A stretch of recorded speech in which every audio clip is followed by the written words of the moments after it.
ಈ ಕೊಟೆಕನ ಏನ್ ಮಾಡ್ತಾರೆ ಅಂತಂದ್ರೆ ದಾನಿ ಟ್ರೈಬ್ಸ್ ನ ಪುರುಷ ಸದಸ್ಯರು ಯಾರಾದ್ರೂ ಇರ್ತಾರಲ್ಲ ಅವರ ಶಿಷ್ಣಗೆ ಹಾಕೋತಾರೆ.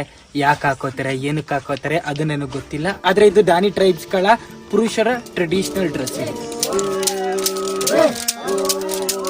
ಆಫ್ರಿಕಾದಲ್ಲಿ ಮಸಾಯಿ ಟ್ರೈಬ್ಸ್ ನ ಮೀಟ್ ಮಾಡಿದಾಗ ಅವ್ರ ಬಟ್ಟೆ ಹಾಕೋಬೇಕು ಅನ್ನಿಸ್ತು, ಹಾಕೊಂಡೆ. ಆದ್ರೆ ಇವಾಗ ದಾನಿ ಟ್ರೈಬ್ಸ್ ಗಳನ್ನ ನೋಡ್ಬಿಟ್ಟು ಇವ್ರ ಬಟ್ಟೆ ಹಾಕೋ ಅಂತ ಮಾತ್ರ ಹೇಳ್ಬೇಡಿ. ದಾನಿ ಟ್ರೈಬ್ಸ್ ಗಳ ವಾರ್ ನಡೀತಾ ಇದೆ ನೋಡಿ. ಈಗ ಒಂದ್ ದೇಶ ಕಂಡ್ರೆ ಇನ್ನೊಂದ್ ದೇಶಕ್ಕೆ ಆಗಲ್ವಲ್ಲ, ಹಂಗೆ ಸೇಮ್ ಅದೇ ತರ ಅವಾಗ ಒಂದು ಟ್ರೈಬ್ ನ ಕಂಡ್ರೆ ಇನ್ನೊಂದು ಟ್ರೈಬ್ ಗೆ ಆಗ್ತಾನೆ ಇರ್ಲಿಲ್ಲ. ವಾರ್ ಮಾಡ್ಬಿಟ್ಟು ಆ ಟ್ರೈಬ್ ನ ಮುಖ್ಯಸ್ಥ ಅಥವಾ ಇಡೀ ಊರ್ನೇ ಸಾಯಿಸ್ಬಿಡ್ತಾ ಇದ್ರು. ಅವಾಗೆಲ್ಲ ಏನು ಗನ್ನು, RDX, ಬಾಂಬು ಅವೆಲ್ಲ ಏನು ಇರ್ಲಿಲ್ಲ. ಎಲ್ಲ ಬಿಲ್ಲು, ಬಾಣ, ಮೊಚ್ಚು, ಕುಡ್ಲು ಎಲ್ಲ ಇದ್ರಲ್ಲೇ ವಾರ್ ಮಾಡ್ತಾ ಇದ್ರು.